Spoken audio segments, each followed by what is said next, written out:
How's it going out there, everybody? Hope you're doing well wherever you are. Repeat movie viewer here to share my thoughts and opinions on movies. To quit shaking your head at me, camera lady.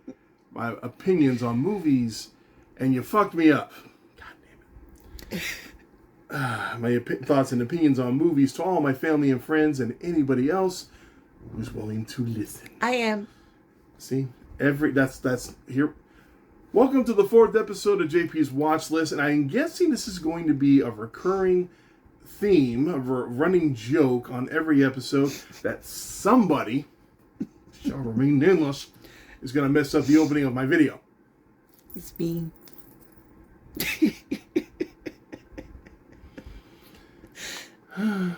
Anyway. Alright, so apparently the first 3 episodes of JP's Watchlist have been a pretty big hit on the channel as of late, so okay. As you can see, there's a few movies that are missing up here. A few. There's a few that are missing up here. So I mentioned in the last video, and I'll re-emphasize it here, that over the last couple of years, I have been keeping track of every time I get a new haul, every Black Friday, every Christmas, every time I go to half price books, whatever the case may be. So there are about 8 separate consecutive section off pieces of film along the way. But then the one before Black Friday from about a year and a half ago, I wasn't keeping track of it as well back then. So there's a huge pile, as you can see here, huge pile of movies that were not really accounted for as far as what point in time I got said movies. So it's just a big ginormous pile that is now sitting over here.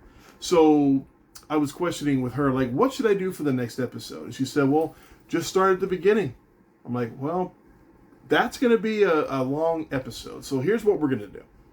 I'm going to take the long pile of movies that's here in front of me, and there are more. All these right here that you see, trying to adjust my finger. Yeah, most of these are also part of this pile. So what I'm going to do is try to keep this about 30, 40 minutes roughly, depending on how long it takes to get through some of these movies. Once we reach that time frame, depending on what's left, I might just go ahead and cut at that point, go ahead and end the video, and then we'll finish the rest of them the next episode. That's the plan going forward. Nice so, plan. I think it's a good plan. I'm glad I thought of it. Okay, her plan. But somebody's got to be the smart one around here. It's not me. Not this guy. Anyway. So this is just going to be a huge mishmash of various different movies that I've been collecting throughout the years. Most of these movies are from about 2 to 3 years ago, roughly, give or take, somewhere in that ballpark. They are in alphabetical order. So, starting off with letter A, we got the American Pie 4 movie collection. Now, you got that about 4 years ago, almost. See, that confirms what I'm talking about. Now, to be fair, I already had, I think, all of these movies in one fashion or another. I want to say 1 and 2 were on DVD. American Wedding, you know what? I think it was 1, 2, and 3 were all on DVD, if I'm not mistaken. And I think American Reunion was on Blu-ray. But I found this, and quite frankly, it was like, what, 10, 15 bucks?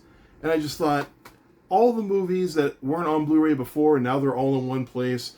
Pretty decent assortment of bonus features going on here, which I've already gone through. Always a lot of fun. So I was like, what the hell? And in case anyone's asking, no, I haven't watched a single one of the American Pie spin-off films that have gone out or come out throughout the year. No, there's a whole... Yeah, she's confused right now. There's a whole bunch of them. There's like one called, I think, Band Camp, the Long Walk, or not Long Walk, like something. There's like 3, 4, 5.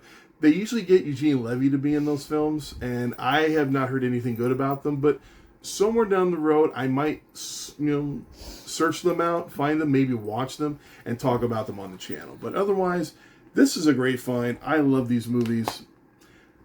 I can't tell you which one is my favorite, but one day I might watch them all, and we'll see how I feel about it. One time at band camp. This one time at band camp, I stuck a flute in my pussy. Excuse me? What, you don't think I know how to get myself off? That's half of what band camp is, sex ed. So, are we going to screw soon? Because I'm getting antsy. That sounds so painful. But it's freaking hilarious. Anyway, moving on. That's enough about American Pie. I can sit here and talk about that shit all day. She bought me this a few years ago, Arachnophobia. And to be honest with you, I did not grow up watching this movie. When she bought it for me, sad. I guess it is. I guess so. I had never seen this movie before up until she bought it for me. That is a classic of the silliest spider movie. Not too much for bonus features on this one. It's pretty skimpy, but you know what? I don't care. But I always knew about the movie, like about John Goodman being like an exterminator in the film or whatever. But otherwise, I did enjoy the movie. I didn't think it was like make my sides hurt hilarious, but it's a pretty decent spider movie, and there's only so many that I've ever seen. So it is about as fun as she does the whole spiders, Legion of Spiders. All you nostalgia critic fans out there will get that. And if he ever sees that, I love that bit, by the way. I love that bit. He doesn't do that anymore. No, there was one review he did a couple of years ago, I think, where he was like, I don't think this particular situation warrants these spiders. He's like, I guarantee it's not worth it. Not worth the time putting on the makeup or whatever. But this is actually a fun movie. I've only seen it the one time so far. One day I'll go back and watch it again and maybe do a second viewing review on it. Something I want to do a lot of on this channel. Here's a movie that I again never saw growing up. This is a John Carpenter film, Assault on Precinct 13. This is the original. I saw this one for the first time a few years ago at the Alamo Drafthouse. They had just a random screening of it. I actually thought it wasn't too bad. I actually enjoyed it.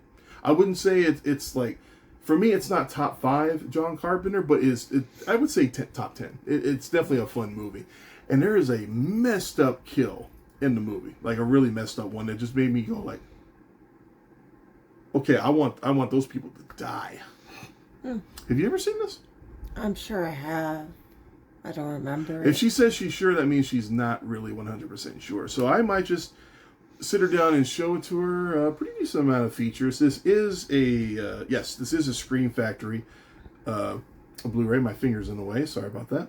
Decent amount for Scream Factory. They usually try to pack in as much stuff as they can. Lots of interviews with Scream Factory, and I love that. Love the interviews. I think I want to do a John Carpenter ranking sometime. Maybe not this year, but somewhere down the road. I definitely want to do that. Okay, so this is a movie that came out a couple of years ago. I liked it the first time I saw it. But when I bought this on Black Friday a few years ago and rewatched it, it didn't hit as well as I remember the first time. You watched for the alien. That's literally a couple minutes out of the entire film. I don't give a shit. There is a funny moment with a little alien in the movie. It's freaking hilarious. I think it's the only funny moment in the whole film. It's for perfect. Me. But it is funny. But it is a pretty good roundabout of different actors in the film. You know, a lot of big names. Scarlett Johansson, Tom Hanks, amongst many, many others. It's done by Wes Anderson. Like I said, the second viewing just didn't do it as well as the first. But I'm hoping that as I continue to watch it over the course of time, that I start to find other stuff about it that I like. But right now, that one's just kind of for me, outside of the alien that you talked about. Moving on, The Batman with, I hope I get his name right, Robert Pattinson. Pattinson. I'm pretty sure that's the correct spelling or pronouncement of his name. This is a good Batman movie. I don't care what anybody says. It is. There's a particular friend of mine, you know who you are if you're watching this, who doesn't like this movie, thinks he was one of the worst Batmans of all time. What friend is this? But she also thinks that Jared Leto is the greatest Joker of all time. This is why I can't take that opinion seriously. I'm not going to mention any names. I don't want to ruffle anyone's feather.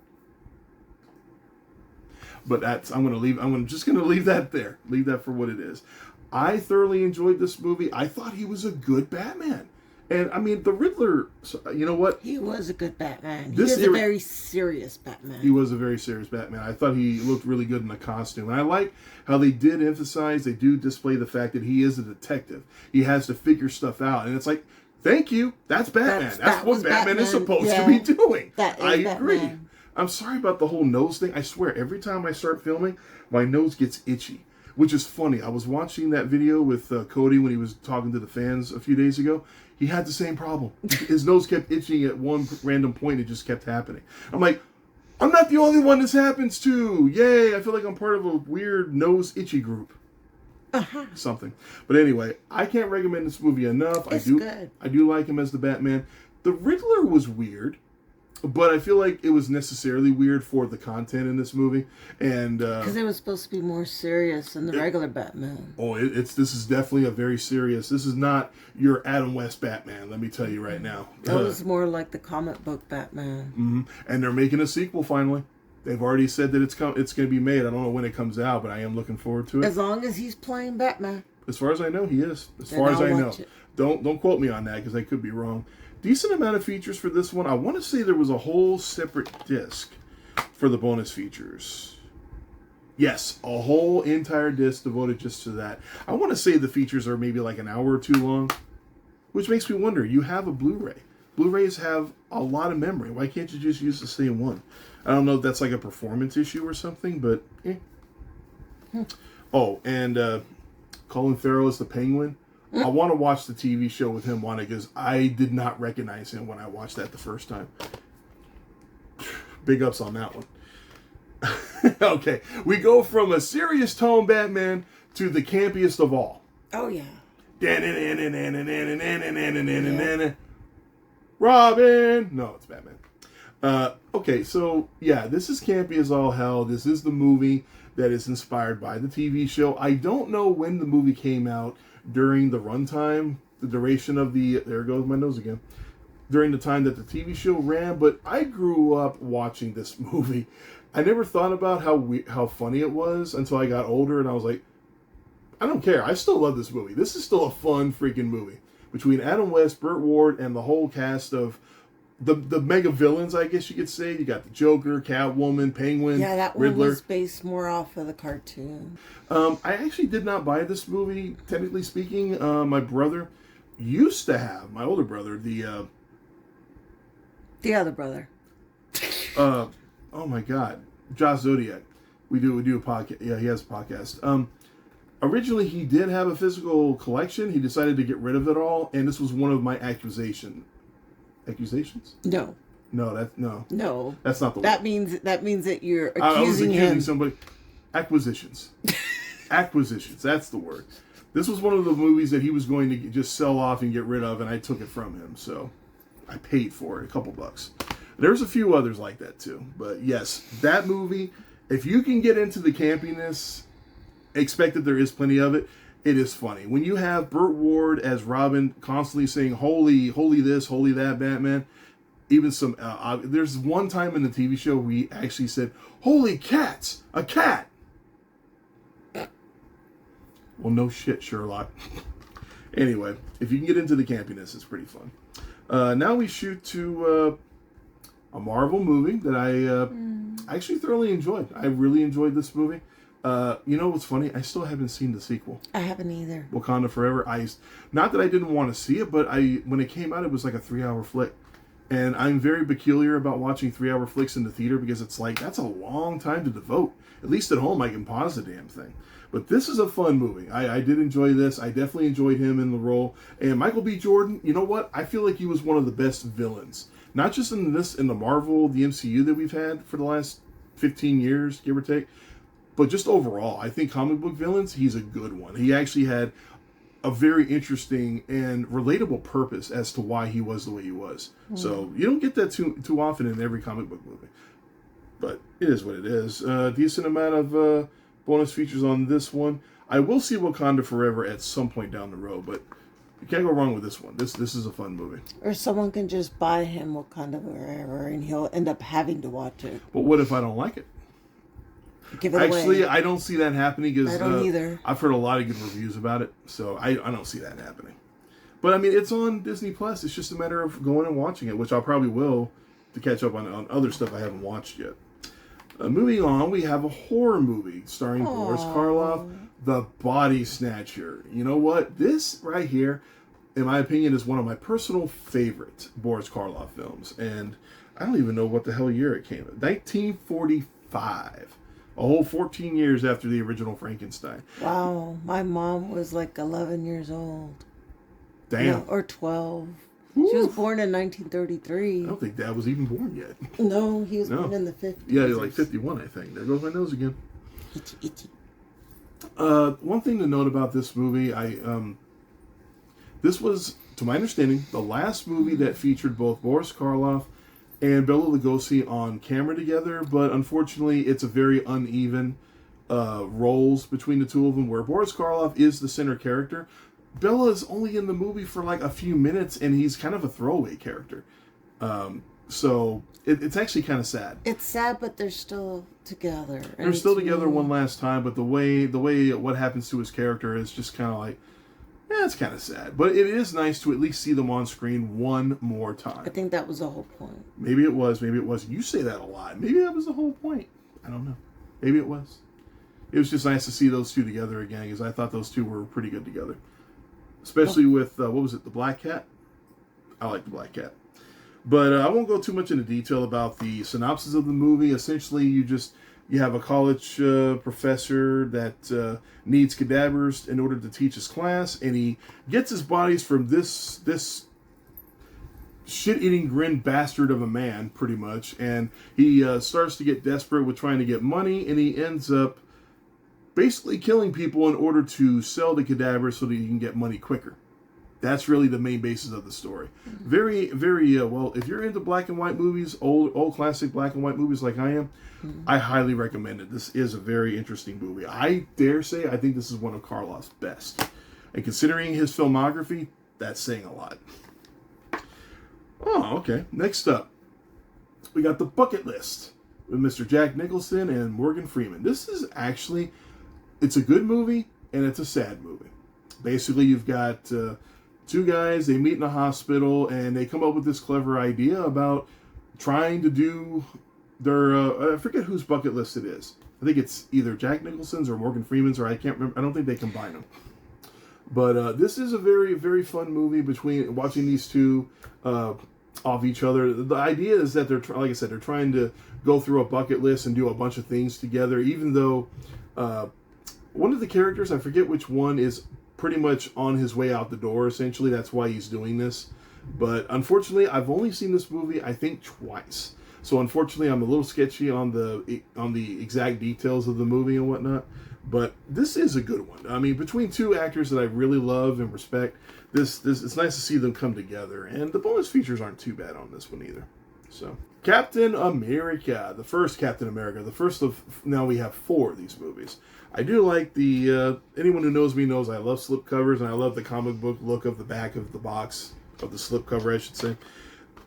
Honestly, in my honest opinion, the Captain America films between the first, second, and third, they just get better and better. Like, this is a great movie. Winter Soldier is that much better. And Civil War, I mean, come on. If you've seen Civil War, you know how freaking awesome that movie can be. Especially the battle sequence and the ending. It's phenomenal. But I specifically bought this one because my opinion on any of the MCU movies is that I don't necessarily have to buy them because they're all on Disney+. For me, it's all about the features, and quite frankly, I think I paid less than $5 for the features, or for the features. For the features, yes, I paid for the features. Didn't you? But I paid $5 or less for this, so it wasn't too bad. Decent assortment. There's 2 discs. You got your DVD and your Blu-ray, so can't go wrong with that. I am a fan of the Captain America franchise. It didn't come with a digital copy? No. I bought it at Half Price Books. So I don't think it's mostly rare do you ever see a digital copy that's actually on there. Okay. Now, I do own all of the Child's Play films, but this one I couldn't really pass on because look at the freaking features going on here. They wanted to make sure you would get it. See, I can't remember. I want to say I might have bought this off a friend of mine. I can't remember anymore. I don't know if I bought this in the stores or not. Or I might have bought it off of Screen Factory because it is Screen Factory. I really don't... I only, like I said, I only got this within a couple of years ago, but this sucker is loaded with features that weren't on the original box set that I have back there. But I mean, what can I say about Child's Play? Didn't get to watch it as a kid growing up. I enjoyed it. I did too once I got to see it in my 20s. So, Yeah, I didn't get to grow up with this one at all. But I do like the Chucky character. Freddy's my favorite, but he is a close second, mostly because of Brad Dourif, the way he plays the character, where he's a bastard, but he's also a very what am I trying to say here? He has personality. Well, of course he has personality. Well, not everybody does. Jason has no personality. Michael Myers has no personality. Jason's freaking dead. Thanks for spoiling the movie for everyone who's never seen it. Anyway. No, meaning he's just dead. Yeah. That's why he has no personality. Yeah, well, he had no personality before he died. But yeah, the slipcover and the box are pretty much one and the same. But yeah, this wasn't very expensive, so I felt like I had to add it just for the bonus features. As long as the bonus features are enticing enough, then I'm good to go. Moving on, a movie that I bought at Half Price Books at some point. It's not a bad movie, but after repeat watchings, it's... Are those people floating in the sky? Yes, they are. This is a kind of like a found footage style movie. The way it's filmed is that you do see these characters through the viewpoint of cameras, but it's not just one camera. It's through various cameras throughout the entire film. I know it sounds weird, but it works for what it is. My problem is that the story itself is interesting enough, but I feel like I wish it wasn't a found footage style movie. I want to see this story like redone, but as a regular movie with a regular camera, not with the whole found footage thing. I think it would work better without it. I think it works better without it, but that's just my personal opinion. But the story itself is interesting enough. You got three guys. They're all supposed to be friends. They stumble upon this like meteor that crashes into the earth. And they start flying. And then they all develop abilities. And they all have the ability to fly, and they're like super strong, you know, a bunch of different stuff. But one of them lets the power go to his head. Of course he does. And I don't remember the actor's name, but he's the guy who played Norman Osborn in the Amazing Spider-Man franchise. And Michael B. Jordan is in this too. So, like I said, it's an interesting idea, and there's two different versions of the movie, directors and theatrical. Not a bad movie, but I just feel like it would work better as a regular film. I want to see it redone that way, but otherwise, it's not bad for what it is. And the features are not too bad. Yeah, they're kind of lacking. There's not a whole lot to go around, but I think that probably has to do with the fact that it is like a found footage movie. So, but Chronicle, interesting. Maybe over the years it might get better in my eye. Who knows? Okay, classic comedy, City Slickers. You ever seen City Slickers? Years ago. Well, I need to show it to you again sometime. I want to say this. I thought this was Shout Factory, but I think I'm wrong. I think the second one is. Yeah, the second one's Shout Factory. This is a pretty fun comedy. You got Billy Crystal as the main character. You also have Daniel Stern's in the movie, and pretty much it's a guy. He's kind of having a midlife crisis. His wife tells him, "You know what? Go on this like cattle run type thing. You know what I mean? A cattle run out in the middle of the desert and whatnot, just to kind of get away, maybe kind of refine himself and." Maybe kind of just recharge the batteries, so to speak. And the whole movie just takes place, and a bunch of shenanigans happen along the way. It's a fairly decent comedy. And the sequel's pretty fun, too. But can't go wrong. And there are some pretty good one-liners, too. Not much for bonus features, unfortunately. Again. But I need to show you this again down the road. I'm sure you don't remember that much about it. Nope. Okay. This is a pretty fun little action movie. Of course, it's Jason Statham. It's got to be fun, in my opinion. Even if it's not great, it's still got to be fun somehow. Well, he makes it fun. And this is a fun movie. This is about a guy that... have you seen this? I don't think I've seen that one. Oh, she's never seen Crank. Woo! I smell a feeling down the road. Well, he's... probably does the same thing he's done in all his other movies. Not really. This one's actually kind of interesting. Apparently, as long as he's not fighting a shark. Not in this one. No, he's fighting his own heart. He wakes up and apparently he's been given some kind of like a slow acting poison or something that is slowly killing him. And the only way to keep his heart going is he's got to find a way to keep the adrenaline going. He's got to do different things to keep the adrenaline going. And the whole movie, he's trying to find the bastard that screwed him up to get him before his heart fails. Should have went and just got some adrenaline to pump into him. I think at some point he does, but it doesn't last very long. So like the whole movie, he's like literally on the verge of dying. It's a very fun action movie. The ending is a little bit absurd in my opinion, but again, it's a mindless action movie. Take that for what it is. It's a lot of fun. Still haven't really seen the sequel yet. There is a sequel. The features are a little bit on the lacking side. I mean, it shows all this stuff, but not all of its actual features. A lot of it is just like specs and shit. But I know there is something on there, so. Okay, I got this one on Black Friday a few years ago. Creed 3. The only one of the Creed films that does not have Sylvester Stallone. He wanted to be a part of it. Some stuff happened behind the scenes. He ended up not being a part of it. But I feel like Michael B. Jordan did a pretty good job of just going solo with the movie. Or not so much solo, but just, being the center character. I don't think it was necessary to have Balboa in the film, but it would have been nice to have in there because he has been a big influence on this character in this franchise. But otherwise, not my favorite of the trilogy, but I think it's pretty decent. It takes place a few years after he's become the champion, and now he's got a guy that he used to know from way back when comes back to challenge him, basically. Is that pretty much how each of them are? No, it is. No, it's not. That's not always the case. So yeah, there you go with the slip cover. Gotta enjoy that. Features are not that extensive, but this is actually, if I remember correctly, this was directed by Michael B. Jordan. Interesting. So. If you're a fan of the Creed franchise, yeah. If you haven't seen Creed 3 yet, I recommend it, at least for curiosity's sake. But I do have the entire trilogy. So, and I have all the Rocky Balboa films. Of course you do. Well, I love Rocky. I've loved Rocky since I was a kid. Yep. Okay, this was one I need to rewatch. Oh. The Curse of, how do you pronounce it? La Llorona? Llorona. We don't know how to pronounce it properly, but no, you messed me up now that you La Llorona. I don't fucking know. I don't know. I don't know how to pronounce it. But bottom line, this takes place in the Conjuring universe. Essentially, it's like it could have been better.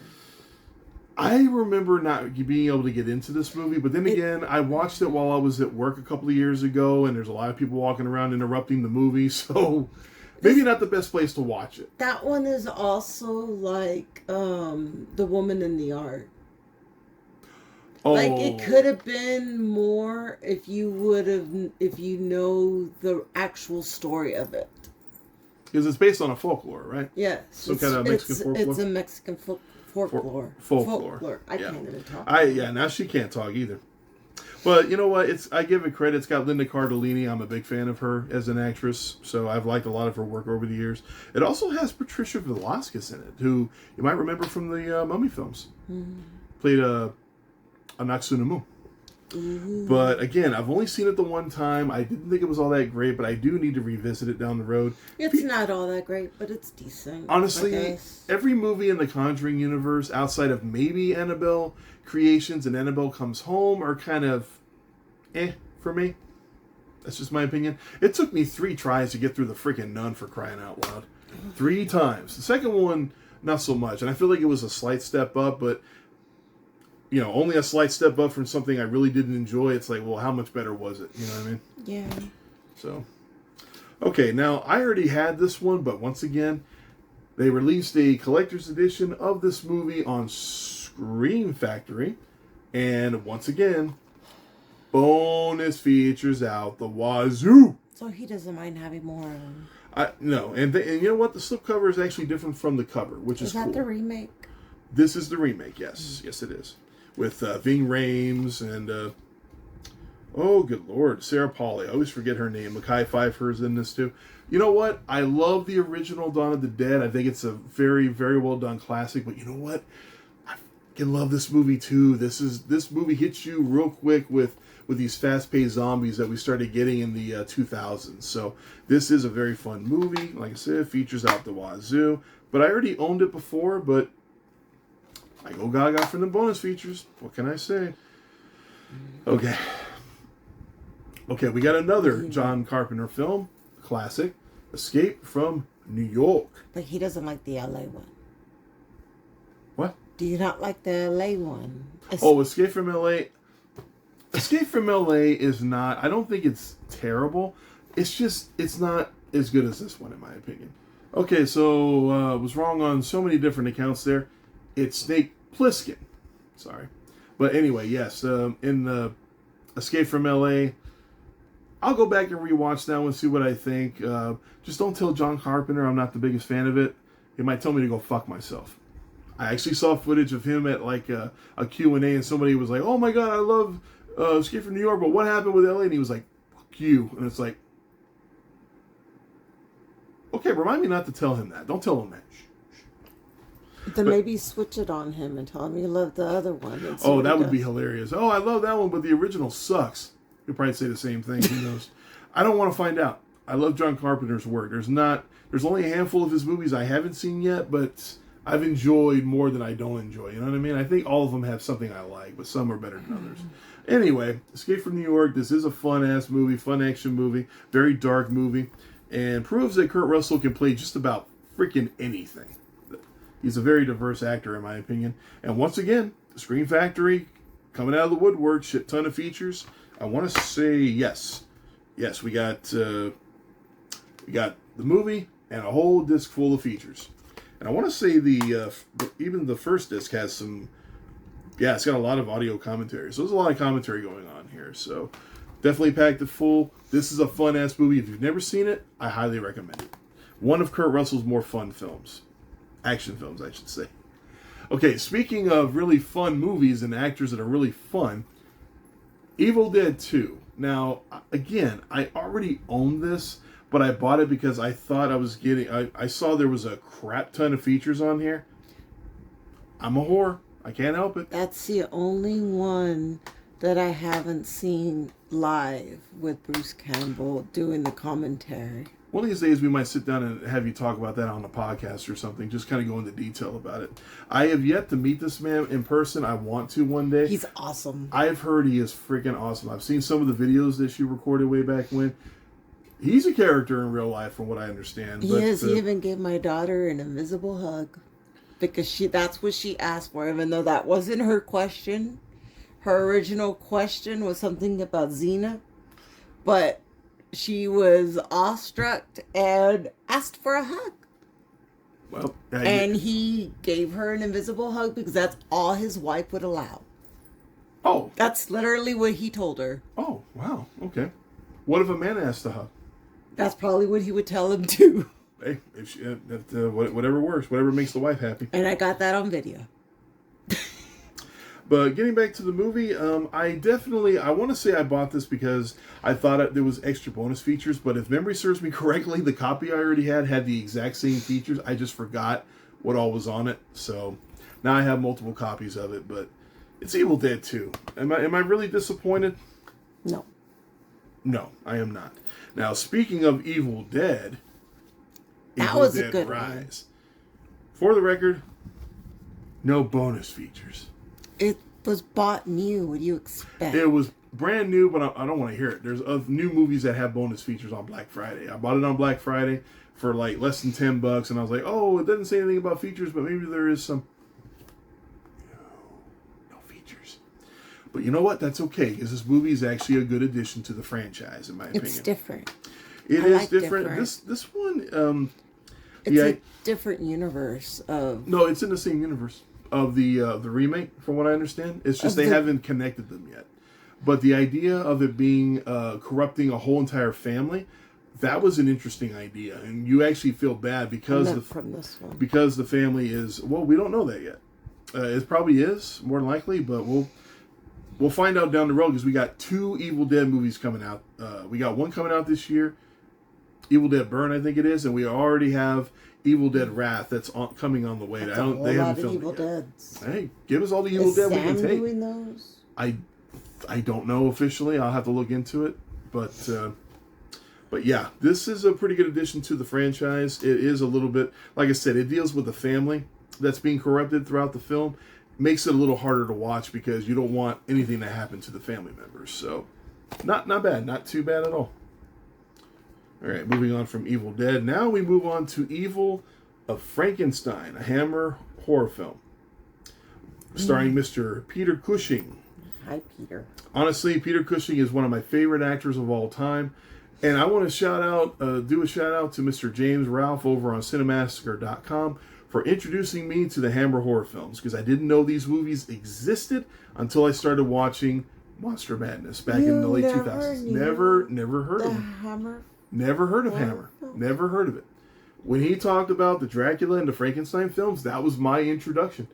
Mom never introduced me to Hammer. She didn't know what Hammer was. Neither did my mom, but I found them. No, I never heard of them. It was only after watching Monster Madness that I found out about them. And as soon as he talked about it, I spent time searching them out. And now I own almost all of the Peter Cushing Frankenstein and almost all the Christopher Lee Dracula films. I think just about all of them I own, either on Blu-ray. A few of them I think I only have on Vudu. But I almost own all of them. But can somebody please take these movies, like all the Frankensteins, and just put them on one box set so they're all in one place? Same thing with the Dracula films. Can we do that, please? They would have to... I know there's multiple different companies. Sorry for scratching my ear. There's multiple different companies that own all the films. But damn it, if we can get one Friday the 13th pack in one box, come on. Can't we all get along, people? Come on, give the fans what they want. Decent amount of features for this one as well. Again, Scream Factory, always coming through. I can't believe they went out of business in a way. Well, I don't know if it was out of business. What, Scream Factory? Well, it wasn't they went out of business. They Bruce just bought them. I understood. Well, they probably bought them out so they could have more stuff that they can sell on their website. So they have more of bigger library, so to speak. A varied library, I think is the way to look at it. Okay. I have a very love-hate relationship with the Fast and the Furious franchise. It needs to end. But that was a good one. It was. I hate the But ending. it needs to end. I'm sorry, but they jumped the shark a couple of movies ago, and I'm just like, okay, guys, a lot of these ideas are getting more and more implausible by the minute. Even this movie has implausible nonsense going on that I just can't get behind anymore. But at least Jason Momoa is 31 flavors of freaking fun as the villain in this movie. He makes this movie for me. You know what I mean? He is so much fun. So much fun. But, yeah, there is going to be a Fast X2, because they ended on a cliffhanger. I thought they already did. It's not out yet. It hasn't come out yet. Oh. We're still waiting for it. I don't know when it comes out officially, but it states it's got over an hour of bonus features. You know, with these kind of movies, it's always nice to kind of see how a lot of the stunts get set up and played out, and you know how things go with that. So that's a lot of fun. So The Fall Guy had a lot of stuff like that too. But yeah, this is a fun movie for what it is. But kill the franchise, guys, please. Enough. Once you send people to space in a car, you lost me. You lost me. That would kill the person in the car. That would make the car implode. Movie logic. Movie logic. That's how they're able to go in space. Movie logic. Let's move on, because that's a whole different discussion to get into after watching the movie and taking a crap ton of notes. Okay. Moving on to a movie that everybody, well, not everybody, but a lot of people have shit on since it came out, even before it came out, because of situations involving the main actor and just the overall bad CG, shall we say, on the movie. Some of the CG is atrocious, but here's my thing, okay? Yes, I don't like excessive CG. I don't like it at all. But in a superhero movie, I expect there's going to be plenty of it along the way to get your point across, because, again, it's a comic book movie, and this is a more modern-day version. Back in the old days, they would have done little tricks with the cameras, but now it's like they do different things. CG makes things a little easier. You can do more. Yes, the CG is bad, but you know what? I don't think the story's that bad. Honestly, it's a story about a guy, the Flash, who's trying to find a way to bring his mom back because he misses the hell out of her. I'm sorry, guys, but I can truly identify with that. I really can. I mean, as somebody who lost his mom to cancer over 20 years ago, that's rough. That's hard to watch. Yeah. And based on that, it does tug at the heartstrings. And I didn't think the story itself was that bad. I liked the fact that we got Michael Keaton coming back as the Batman that we used to watch back when I was growing up. I love him as the Batman, and even the actress that played Supergirl in this one, she got a lot of flack too, from what I remember. I think because she wasn't blonde haired or whatever. But again, tomato. It's an alternate universe, and I can get behind this. You know what I mean? I didn't think she did a bad job, but the movie's not perfect. There are some things about it that don't work for me.